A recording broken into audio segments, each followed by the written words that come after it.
Jim Miller, Action Reality Martial Arts, and we're going to do a little workout today with the Escrima stick. When you are holding your stick, I want to make sure I keep these two fingers together the whole time. So my spins and stuff are going to go through that circle. Okay? These three fingers can be a little bit more loose. They are still engaged. We're doing rapier fighting. We like to say that you should hold your weapon like you would hold a little bird.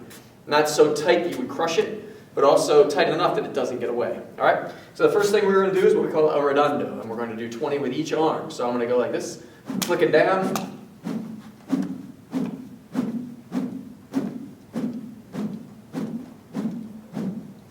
That's 20, and then the other side.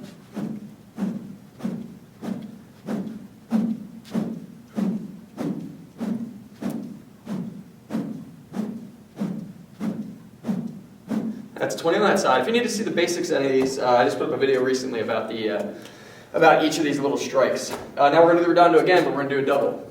So I'm going 1, 2. When I get to 10, I'm going to make it into a 3.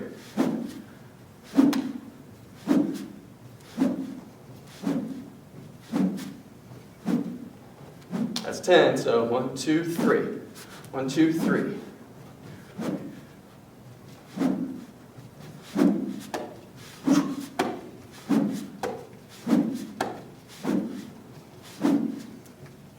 And on that last one, really, boom, bring it through like you're striking down. Your strike on the redondo is going down. All right, so other side, 1, 2.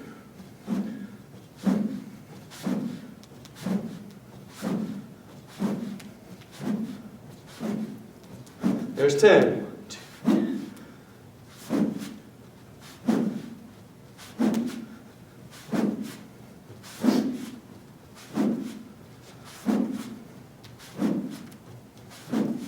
Okay, good, that's a 10. All right, so now we're going to do a watik. So I'm going to keep it from here. I'm going to take my stick out like I'm hitting that way. So we're going to do that 20 times.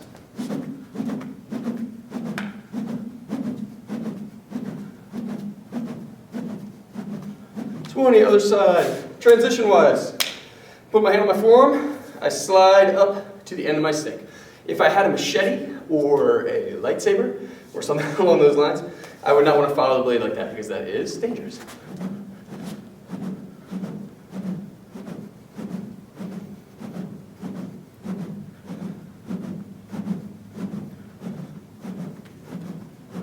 And that's 20. Okay, now we're going to go back to the other side. And I'm going to do the same thing, but I'm going to step and step back. So we're going to do that 20 times. 4, 5, 6, 7, 8, 9, 10, 11, 12, 13, 14, 15, 16, 17, 18, 19, 20. I'm going to do the other side. 1, 2, 3, 4, 5, 6, 7, 8, 9, 10, 11, 12, 13, 14, 15, 16, 17, 18, 19, 20. Good. We're going to take our step back and our right hand. I'm going to warm up my wrist a little bit for my abanico. Keep it going with me until we switch.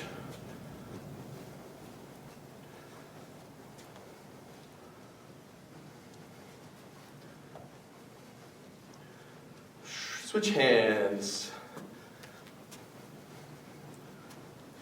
You can see the fan motion in this pattern.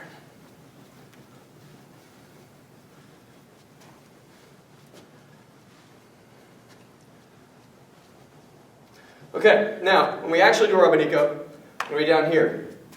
I'm doing the same thing, but I'm aiming toward the bad guy. Okay? So what we're going to do is we're going to do 40, then 40, then 30, then 30, then 20, 20, 10, 10, 5, 5. Okay? So stick with me. If you need to slow up a little bit, that's okay. When you're first starting this, it's going to be hard on your wrist. So what we're doing here is we're developing a lot of forearm strength, a lot of wrist flexibility, and it will also help your grip strength. Okay? Also notice here, my forearm is not moving. Very important too, not to do this. Ow. Ow. Okay, so make sure you're keeping that up over your head. And we'll start. 6, 7, 8, 9, 10,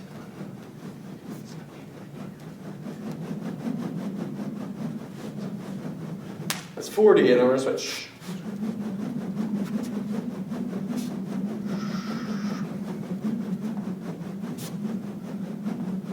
And then back to the other side, 30 times.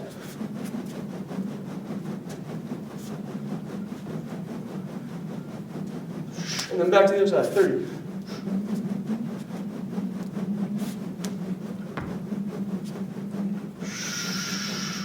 Switch back to the other side 20 times.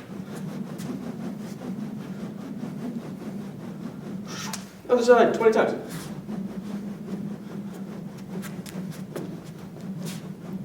Notice also I'm keeping my other hand up. That's what we call our alive hand in Kali and Filipino martial arts. Use this later to do other things. 10 times. Those are fast. 10 on the other side. And then 5.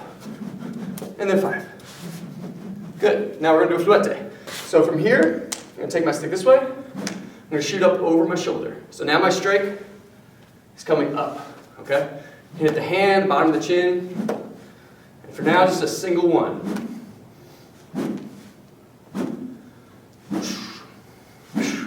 And pull that hand through and just let the stick follow.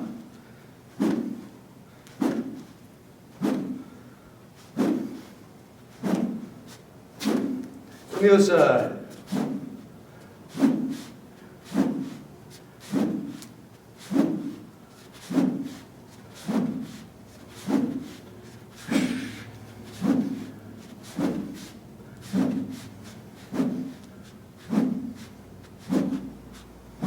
Good, the other side. Now, we're going to go back. Now I'm going to give it a turn and up. So it's going to be 1, 2, 3.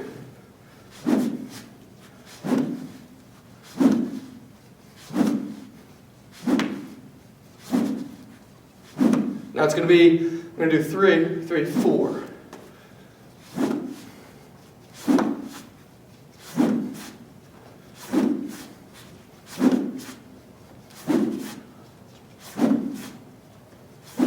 Okay, I'm going to go back to the other side. So first, 1, 2, up. If you're just starting out with this, you might want to go a little slower because you can get blisters and stuff on your hands from doing this. It's going to take a while for your hands to get conditioned.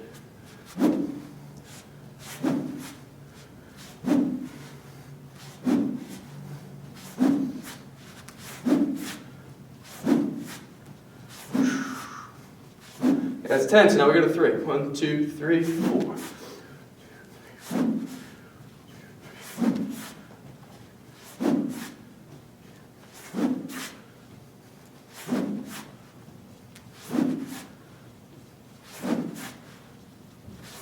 Okay, good. We'll keep going from there. We did a wood tick before, which went here. Now we're going to do a lob tick. So it's going to go, start from this side.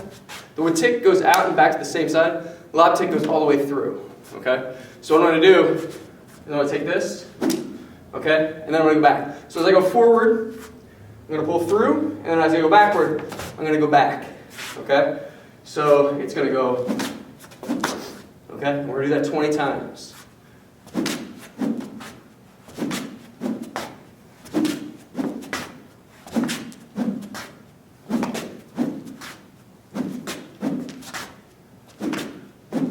And start the hand first.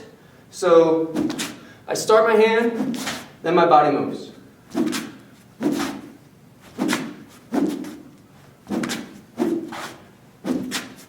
Always keeping that alive hand up.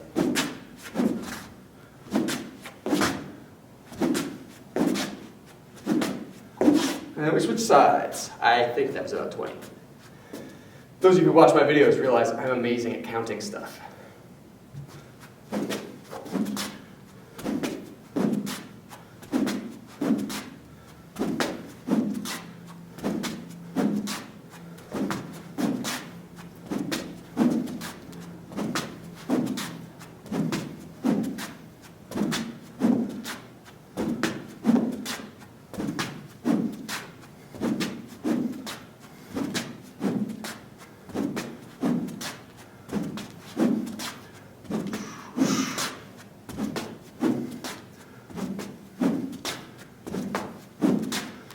Times. There's a little bonus one, a couple bonus ones. This is like more from our rapier. So we're going to stay here in, like I've just come into a lunge. I'm going to keep my stick forward. I'm going to do little circles. Keeping that stick control.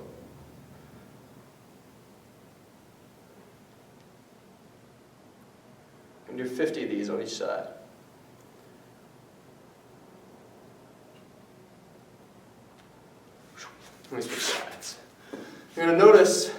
these next couple that your offhand is probably not going to be looking as good as your main hand. I am totally feeling that. It's a lot like handwriting. These precise things at the end, you'll notice my circle is turning into very not a circle right now. Sorry about that. Forgive me. But I am feeling the burn in my forearm, which is nice. Wait till we do the alphabet next.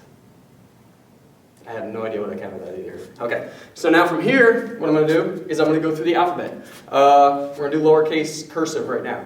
So I'm going to go A, B, C, D, E, F, G, H, I forget the said dot that I and that J, K, L, M, N, O, P, Q, R, S, T, U, V, W, X, Y, Z. Need that for your Zorro class. All right, now we're going to do it with the left. Oh boy. So A, B, C, D, E, F, G, H, I, J, K, L, M, N, O, P, that was my circle, Q, R, S, T, U, V, W, X, Y, Z. I should have ended on the right so I'd look more impressive, that way you remember. It's a little bit of, should be a pretty quick workout for you, but it's really good to get those wrists and forearms strengthened up and loosened up for your sword training or your stick training. If that's pretty easy and your hands feel pretty good, you can do another set of those. And you can keep just practicing, okay? Another good thing to practice too is doing some carenza, which is basically shadow boxing or free play with the stick. Start thinking about that alive hand coming out.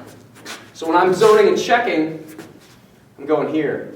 Secret thing about this, the parry, if you're doing stage combat with us, where we usually practice our parries, the word that parry came from means circle.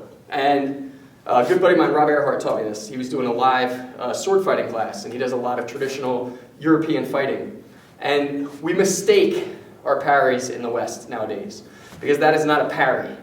And I see that from the Filipino martial arts too. When we do a parry or a block, we strike and move through to come into the next attack. So this should technically be moving through into your next attack, circling through, stopping the momentum, and coming back in. In the Filipino martial arts, of course, if we can enter, boom, and then get the checking hand, which controls their weapon side to let us in. So anyway, good stuff to practice for your stick. If you get a heavier stick, that will, of course, increase the level of your workout. Really good for your forearms, and also good for your stick work. Happy training, everybody.